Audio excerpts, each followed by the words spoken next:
प्रस्तुत की। मंगलाचरण से प्रारंभ करते हुए अस्मद्गुरुभ्यो नमः। अस्मद्परमगुरुभ्यो नमः। अस्मत्सर्वगुरुभ्यो नमः। श्री राधा कृष्णाभ्यां नमः। श्रीमते रामानुजाय नमः। लंबोदरं परमसुन्दरमेकदन्तं पीताम्बरं त्रिनयनं परमं पवित्रम् उद्यतिवाकरनिभो ज्वलकान्तिकान्तं विघ्नेश्वरं सकलविघ्नहरं नमामि। शरीरं स्वरूपं ततो वकलत्रं यशश्चारुचित्रं धनं मेरुतुल्यं मनश्चैर्नलग्नं श्रीगुरुरङ्घ्रिपद्मे ततः किं ततः किं ततः किं ततः किं नारायणं नमस्कृत्य नरं चैव नरोत्तमं देवीं सरस्वतीं व्यासं ततो जयमुदीरयेत्। जयतु जयतु देवो देवकी नन्दनोऽयम्। जयतु जयतु कृष्णो वृषणवंश प्रदीपः। जयतु जयतु मेघ श्यामल कोमलांगम्। जयतु जयतु पृथ्वी भारनाशो मुकुन्द कृष्ण त्वदीय पदपङ्कज पञ्जरान्ते। अद्यैव मे विशतु मानस राजहंस प्राणप्रयाण समये कफवातपित्तैः कण्ठावरोदन विधौ स्मरणं कुतस्ते। बर्हापीरं नटवरवपुः करणयोः कर्णिकारम् बिभ्रद्वासः कनककपिशं वैजयन्तीं च मालाम् रन्ध्राणवेणुरधरसुधया पूरणयन् गोपवृन्दैः बृन्दारण्यं स्वपदरमणं ताविशदगीतकीर्तिः करारविन्दे न पदारविन्दम् मुखारविन्दे विनिवेशयन्तम् वटस्य पत्रस्य पुटे शयानम् बालं मुकुन्दं मनसा स्मरामि। रामाय रामभद्राय रामचन्द्राय वेदसे रघुनाथाय नाथाय सीताया पतये नमः। अंजना नंदनं वीरं जानकी शोकनाशनं कपीशमक्षहन्तारं वन्दे लंका भयङ्करम्। मूकं करोति वाचालां पङ्गुं लङ्घयते गिरिं यत्कृपातमहं वन्दे परमानन्दमाधवम्। भक्त भक्ति भगवन्तु गुरु चतुर्नाम वपुएक इनके पद वंदन किए नासत विघ्न अनेक। बोले वृंदावन बिहारी लाल की जय। श्रीमद् भागवत महापुराण की जय। श्री सुखदेव जी महाराज की जय। अनंत कोटि ब्रह्मांड नायक अचिंत्य कल्याण गुण गण निधान सर्वेश्वर सर्वाधिपति अकारण करुणा वरुणालय कारण करुणाकारक सकल जन्य कल्य शापहारक अनंत कोटि कंधर्प दलन जटियान निर्गुण निराकार सगुण साकार जगदैक बंधु करुणैक सिंधु सच्चिदानंद घन परमात्मा भक्त वत्सल भगवान नंद नंदन ब्रज नंदन यशोदा नंदन तथा उनकी आह्लादिनी शक्ति प्राण प्रिय प्राण वल्लभ वृषभानंदिनी वृंदावनेश्वरी उनकी युगल चरणार बिंदु दास का बारंबार प्रणाम। समुपस्थित भगवत भक्त भागवत कथा अनुरागी सज्जनों भक्तिमय मातृ शक्ति भगनी बांधव भगवान के कृष्ण की अपार कृपा करुणा द्वारा हम राम देशिक प्रशिक्षण केंद्र से श्रीमद् भागवत सप्ताह पारायण की तैयारी कर रहे वक्तव्य देते हुए इस प्रकार परमहंसों की सहिताओं की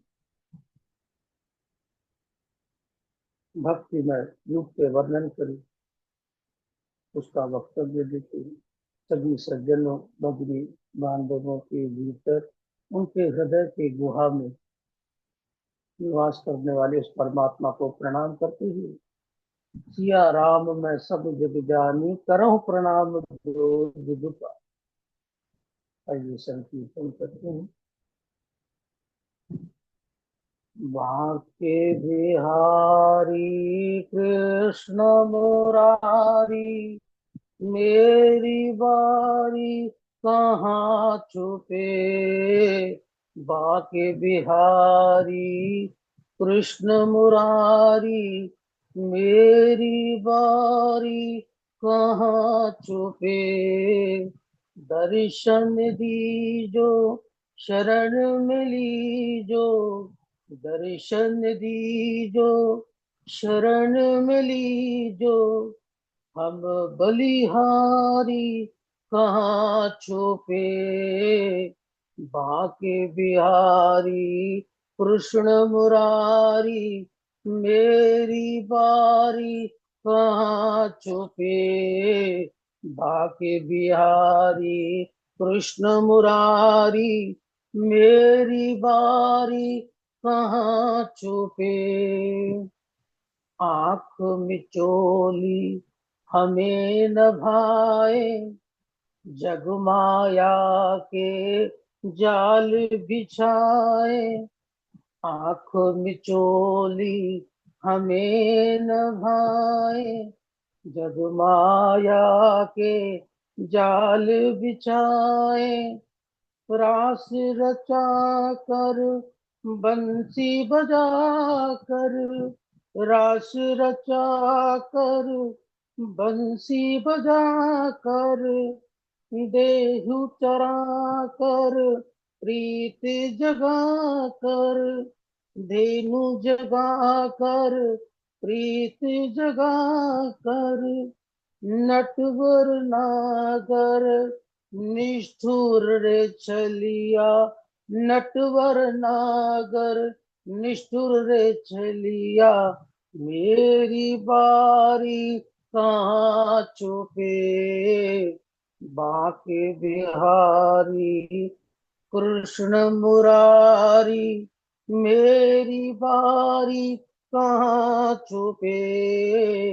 दर्शन दीजो शरण मिली जो दर्शन दीजो शरण मिली जो हम बलिहारी कहाँ छुपे।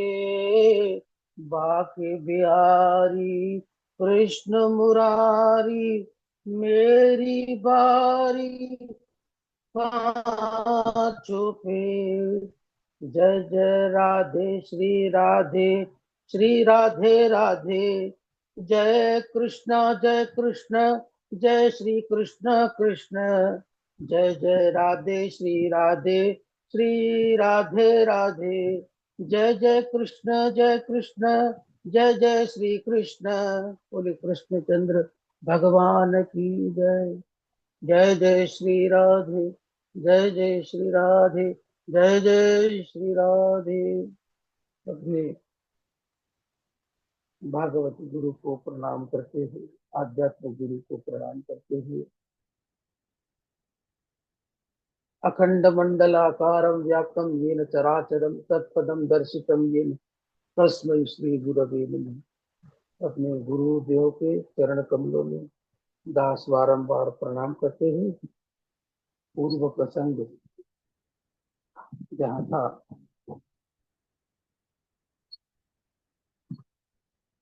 त्रेता युग के होने के कारण रैवत बलराम जी से लंबाई में बड़ी थी, रेवती बलराम जी से लंबाई में बड़ी थी। श्री कृष्ण जब जब भी दाऊ दादा से मिलते तो चिढ़ाते ही, बड़े बड़े भैया की बड़ी बड़ी भौजाई। एक दिन बलराम जी ने अपना हल और मुसल उठाया और उससे रेवती को ठोक कर अपने बराबर कर दिया। आज के प्रसंग में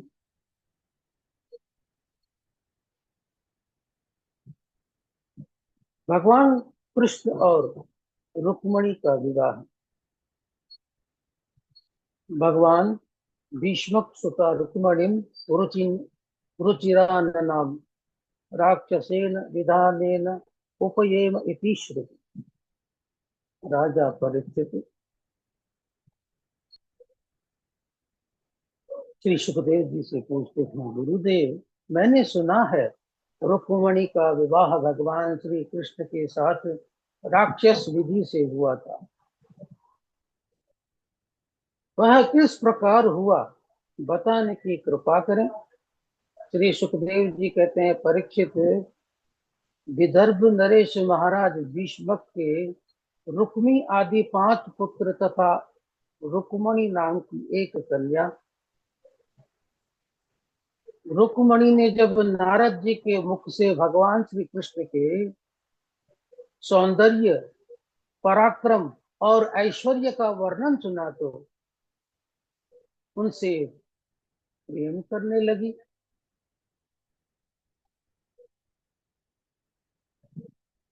उन्हें अपना पति मान लिया। रुक्मणी का भाई रुक्मी श्री कृष्ण से द्वेष करता था, इसीलिए उसने अपने मित्र चेदि नरेश शिशुपाल से रुक्मणी का विवाह निश्चित कर दिया। जब रुक्मणी को यह पता चला तो उन्होंने एक ब्राह्मण द्वारा द्वारिका संदेश भेजा। द्वारिका में ब्राह्मण देवता का स्वागत सत्कार हुआ। भगवान श्री कृष्ण ने ब्राह्मण देवता से पूछा, ब्राह्मण देवता सब कुशल मंगल तो है, आपका यहाँ आना किस कारण से हुआ है। ब्राह्मण देवता ने कहा, प्रभु मैं आपके लिए राजकुमारी रुक्मणी का पत्र लाया हूं। भगवान ने कहा, ब्राह्मण देवता इस पत्र में क्या लिखा है, सुनाइए। ब्राह्मण देवता ने कहा, प्रभु यह पत्र प्राइवेट है, पर्सनल, आपके लिए है। भगवान श्री कृष्ण ने कहा, हमारे और ब्राह्मणों के बीच कोई भेद नहीं। ब्राह्मण देवता आप सुनाओ। ब्राह्मण देवता ने पत्र सुनाना प्रारंभ कर दिया। रुक्मणी ने यह 7 श्लोकों में लिखा है, मानो 7 श्लोकों में उन्होंने सप्तपदी कर ली हो। रुक्मणी जी कहती हैं, श्रुत्वा गुणान् भुवन सुंदर श्रवतां ते निरीक्ष्य कर्ण विवरैर् रतोऽङ्गतापम् रूपं दृशाम् दृशिमता मखिलार्थलाभम त्वय्यच्युता विशति चित्त मप मपत्रपम में। हे त्रिभुवन सुंदर प्रभु, जब से मैंने आपके गुणों का वर्णन सुना है, मेरा मन लज्जा शर्म सब कुछ छोड़कर आप ही में प्रविष्ट हो गया। इस संसार में ऐसी कौन सी कुलीन स्त्री है जो आपको पति के रूप में प्राप्त न करना चाहेगी। मैंने व्रत नियम आदि का पालन किया तो आप ही मेरे पति हो। शिशुपाल आदि कोई भी मेरा स्पर्श भी नहीं कर सके। यदि आप यह सोचते हैं कि मैं अंतःपुर में रहती हूँ और अंतःपुर में प्रवेश करने के लिए स्वजन संबंधियों का वध करना होगा, तो मुझ तक पहुंचने के लिए मैं आपको मार्ग बताती हूँ। अंतः पुरांतरचरी मनिहत्य बंधुम स्वामुद्वहे कथमिति प्रवदामुपायम्। पूर्वेद्युरसितं महति कुलदेवी यात्रा यस्यां बहिर्नववधू गिरिराज मुप्रेयात। हमारे कुल की परंपरा है, विवाह के एक दिन पहले कन्या कुल देवी के पूजन के लिए जाती है। वहीं से मेरा हरण कर लीजिए। यदि मेरा विवाह आपसे नहीं हुआ तो मैं अपने प्राण त्याग दूंगी और अगले जन्म में पुनः आपको ही प्राप्त करने का प्रयास करूंगी। श्री कृष्ण ने इस संदेश को सुना तो ब्राह्मण देवता का हाथ पकड़ा, महल से बाहर आ गए। ब्राह्मण देवता को रथ में बिठला और स्वयं रथ में बैठकर एक रात्रि में ही कुंडिनपुर पहुंच गए। यहाँ बलराम जी को जब यह मालूम हुआ कि श्री कृष्ण रुक्मिणी के स्वयंवर में गए हैं, तो सेना को साथ में लेकर बलराम जी भी कुंडिनपुर की यात्रा की। इधर श्री कृष्ण की प्रतीक्षा करते करते रात्रि व्यतीत हो गई। जब रुक्मिणी को कोई संदेश नहीं मिला तो विचार करने लगी, मैं भाग्यहीन हूँ। भगवान शंकर मेरे अनुकूल नहीं है। माता गिरिजा मेरे ऊपर अप्रसन्न है। इसी से श्री कृष्ण नहीं आए।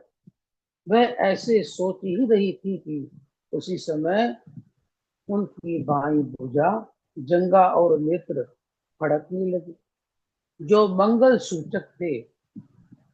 इसी समय उन्होंने सामने से ब्राह्मण देवता को आते देखा।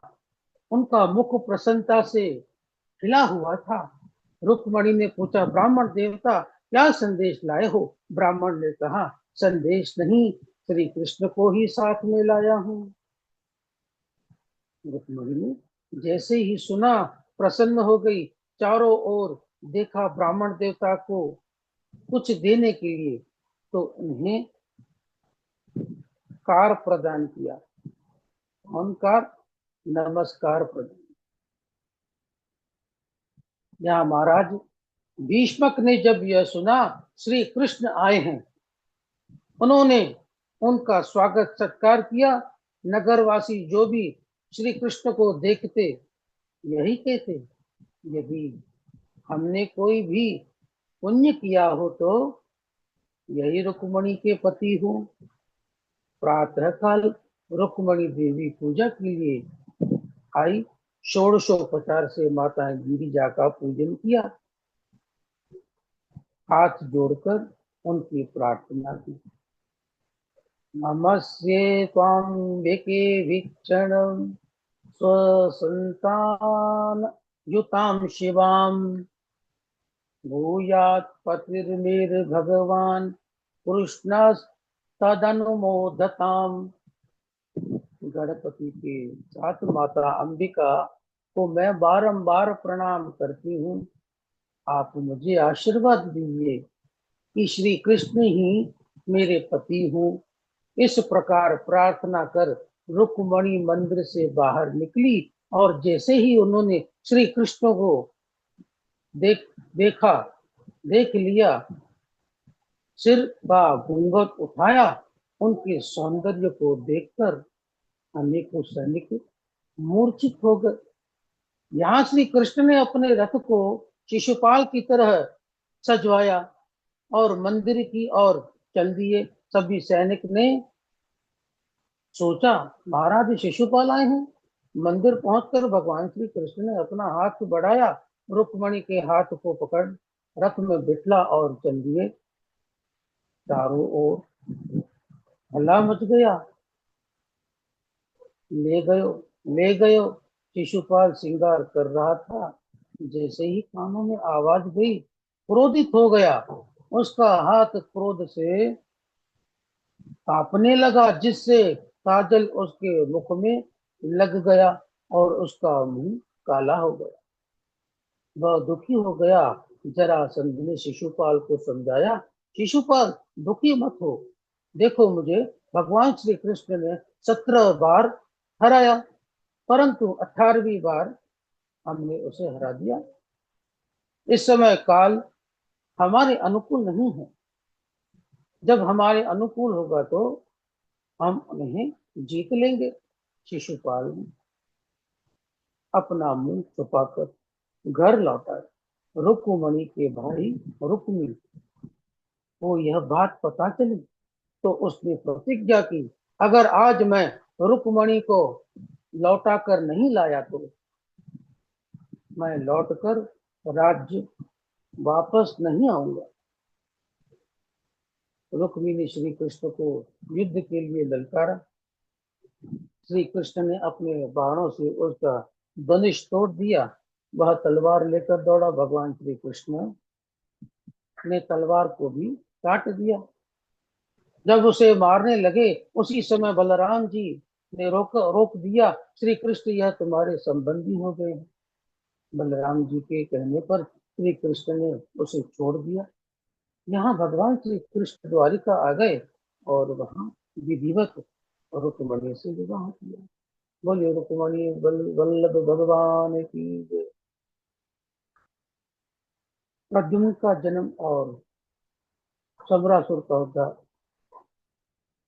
कामस्तु वासुदेवांशो दग्ध प्राग रुद्रमन्युना देहोपपत्रे भूयस्मेव प्रत्यपद्यत। पूर्व काल में कामदेव जब भगवान रुद्र की क्रोध अग्नि में जलकर भस्म हो गया तो उसकी पत्नी रति दुखी हो गई। तब भगवान शंकर ने रति को वरदान दिया, जब यदुवंश कृष्ण अवतारा हो ही हरण महामहिभारा। कृष्ण तनय हो ही पति तोरा, बचन अन्यथा हो ही न मोरा। वही कामदेव आज यदुवंश में रुक्मणी के गर्भ से श्री कृष्ण के पुत्र प्रद्युम्न के रूप में उत्पन्न हुआ। यह मात्र 10 दिन का ही हुआ था कि सम्रासुर उसका हरण कर ले गया।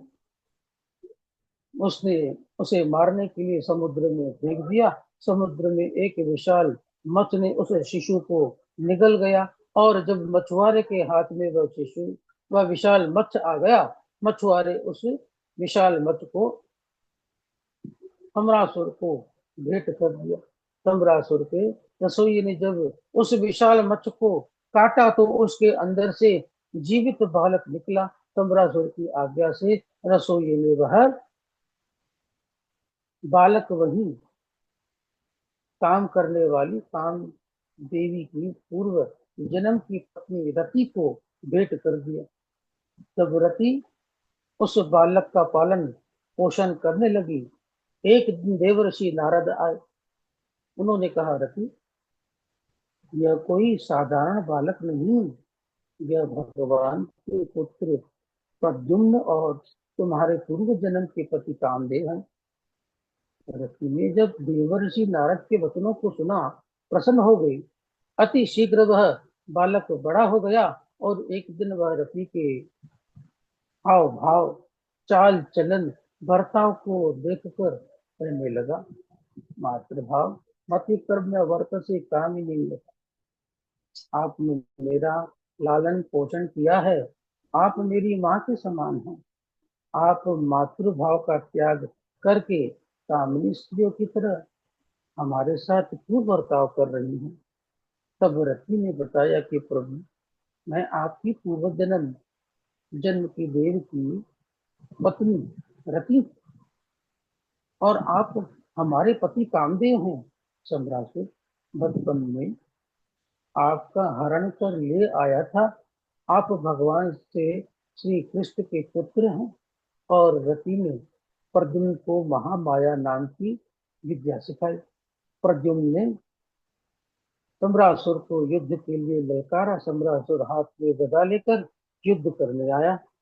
आकाश में बड़े जोरों की गदा घुमाई और प्रद्युम्न पर चला दी। प्रद्युम्न ने अपनी गदा के प्रहार से सम्रासुर की गदा को नष्ट कर दिया। सम्रासुर ने जब यह देखा, क्रोधित हो गया और अपनी माया दिखाने लगा। प्रद्युम्न ने महामाया विद्या के द्वारा सम्रासुर के समस्त माया को नष्ट कर दिया। उसके बाद अपनी तीक्ष्ण तलवार से किरीटी कुंडल से सुशोभित उसके सर को धड़ से अलग कर दिया, जिससे देवता प्रसन्न हो गए, जय जयकार करने लगे, ढोल नगाड़े बजाने लगे, पुष्पों की वर्षा करने लगे। रति प्रद्युम्न को आकाश मार्ग से ही द्वारका ले आई। द्वारिका की स्त्रियों ने जब प्रद्युम्न को देखा तो लज्जित होकर छिपने लगी। जब रुक्मणी मैया के सामने आए, रुक्मणी मैया दुखी हो गई, विचार करने लगी, आज अगर मेरा पुत्र जीवित होता तो वह भी इतना बड़ा होता। उसी समय देवर्षि नारद वहां आ गए। उन्होंने कहा, देवी, यह किसी और का पुत्र नहीं, आपका ही पुत्र है। जैसे ही रुक्मणी मैया ने सुना, प्रसन्न हो गई, प्रद्युम्न को गले से लगा लिया। प्रेम के कारण उनके वक्षस्थल से दूध की धारा बहने लगी। बोले कृष्णचंद्र भगवान की।